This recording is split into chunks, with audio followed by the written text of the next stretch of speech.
Hello, welcome to Car and Bike. My name is Girish and this is the new Land Rover Range Rover Velar. Earlier this year, Land Rover launched a facelifted version of its Velar SUV. Velar, as you know, is part of the more upmarket, more premium, more luxurious Range Rover lineup. Today, we will talk about how its features actually are into experience and also whether it's worth all the hype. But before we go ahead, do subscribe to the Car and Bike YouTube channel and hit the bell icon so that you do not miss any of the car content coming your way. The Velar started off as a miniature version of the Range Rover, and over the years, especially with this facelift, it's gotten even closer to the flagship SUV from Land Rover. In terms of proportions, in terms of design, it reminds you of the big one.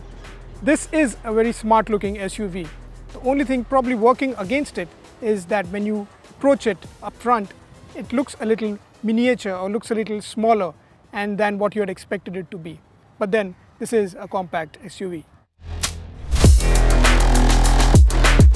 While it may not be easy to spot for most, the Velar has a slightly different front grille. The headlamps have been changed to a new pixel LED type that can not only intelligently light up the road, but is also capable of bending the light, as Land Rover calls it, around corners and curves to make it easier to spot obstacles. We didn't get a chance to test the latter, but the former was pretty much spot on and made night driving easier. There is also an adaptive system that can cast a wide beam at slower speeds and a more intense, longer beam once the car hits 70 kilometers per hour. Not much change to the rear, but we won't complain as the Velar still looks sophisticated as ever. There is a full-length, high-level stop lamp along with super red tail lamps with 3D effect. The Velar remains one of the hottest looking compact luxury SUVs on Indian roads.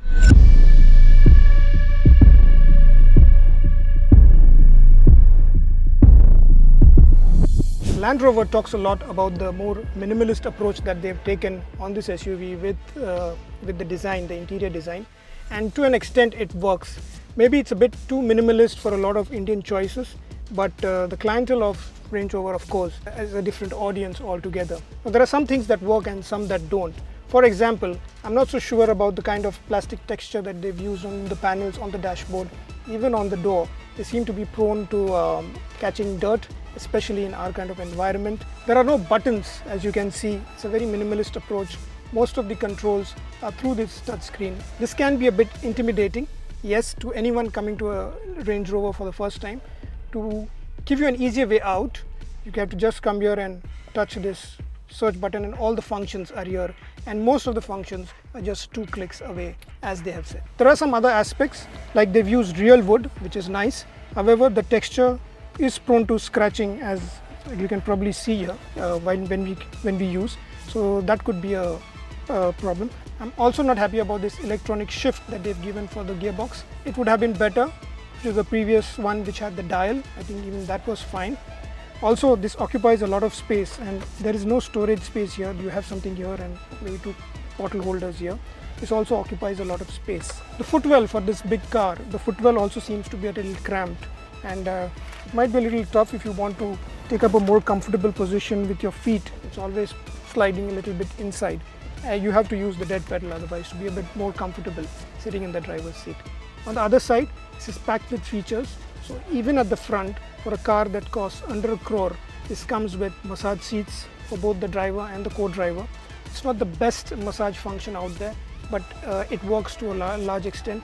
Plus, there is seat cooling as well as heating, all controlled through this touchscreen over here. Very easy. Once you get the hang of it, it is easy. This 11.4-inch PV Pro system debuted in a Land Rover Defender. Practically every function can be accessed through this. Majority of functions can be actioned with 2 clicks using this system. Unfortunately, most car makers are taking this route, but we strongly feel a few buttons for basic functions isn't a bad idea. Maneuvering through the digital screen though on our poor road surfaces and chaotic traffic isn't ideal case scenario. But by itself, the system is quite handy and the interface easy to understand. The visual changes as you drive. For example, at the start, it shows commonly used features which has air conditioner and seat ventilation controls. After a while, it switches to Range Rover's typical three-panel home screen, which displays info chosen by the occupants.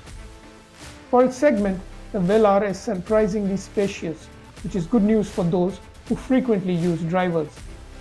The deep garnet interior on our test car seen here, which is a part of the ultimate luxury pack, looks premium but not exactly luxurious. However, it isn't devoid of features. So as you can see, it's a pretty comfortable rear seat in the Velar. There is enough under thigh support, there is enough knee room, leg room too is substantial. This seat position is at mine and I am around 5'8". The backrest is at a very comfortable position, and one of the advantages in the Velar is that you can adjust it with the button which is kept on the side of the seat. So that is a nice touch to have. Center armrest, of course, mainly for your cup holders, plus you get two Type-C charging ports. 4-zone climate control, so the rear passengers can also control it. However, this is not the best of the AC compared to other Indian car manufacturers. At least at the front you get ventilated seats, which is a nice touch, but not so at the rear. If I was the owner, I'd probably sit in the co-driver's seat if I'm being chauffeur driven. Also, they could have added some more touches. Obviously, there will be optional fitments that you can get in terms of infotainment screens. A sunscreen or a sunshade for the window would have been a nice touch. Unfortunately, that's not an offer even as an option. So in diesel, guys, this Velar is a fantastic intercity drive, for which, along with the passengers, of course, you may have luggage. So let's go check out the boot. The Velar packs a nice usable boot. It's large and wide and easy to access. You don't have to lift luggage a lot. And one of the biggest advantages that probably the German guys could learn from their British counterparts, a full-size spare.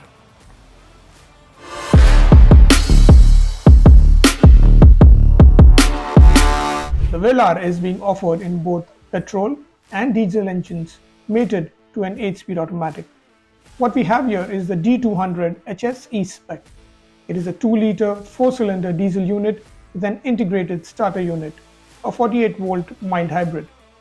This makes around 201 brake horsepower and 430 Newton meters of torque.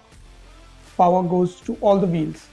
The Velar is based on the same platform as a F-Pace, but unlike its Jaguar sibling, the Velar isn't about a fun-to-drive car. It is built to go like a tank. It picks up speed with poise. There is no sense of urgency from the 4-cylinder unit, but it can build speed. The steering isn't the most engaging one, and quick lane changes will make the axle-sized length apparent with body roll. But what's unique is how the Velar grows around the driver as you build speed. The Velar gives a bigger SUV feel to the driver. It feels confident and bulletproof. With its permanent 4-wheel drive arrangement, it can take fast curves with ease. The torque has a wide spread, and driving through ever-changing traffic speeds isn't too taxing or frustrating, as the SUV is effortless once it gets moving. The ride is surprisingly supple for a car on huge 20-inch wheels. Land Rover has also added a new noise cancellation system that plays via the vehicle's music system. This is also one of the reasons why the Velar is surprisingly quiet on the inside for a diesel. It justifies its stature as a luxury SUV. The new Range Rover Velar is available in 4 exterior and 2 interior colors in Windsor leather. 2 new curations or design packs have been created for India. The ultimate luxury curation is available in Zada Grey, which is pictured here, with its 10-spoke satin dark grey wheels and deep garnet interiors. There is also a designer's choice curation that is available in Variesign blue with similar wheels and caraway interiors.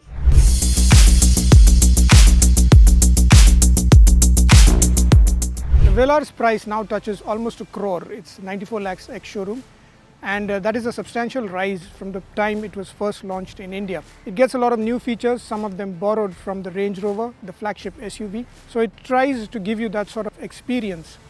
Of course, it's a much smaller SUV, and that doesn't show though when you're driving it on the road. It still feels robust, it still feels confident, and with the diesel engine, the grunt is always there, be it in the city or on the highway. Its only problem is that for the price it comes for, it is competing with even bigger luxury SUVs in that price segment. But if you're looking for an authentic Range Rover experience, the Velar does fair enough justice.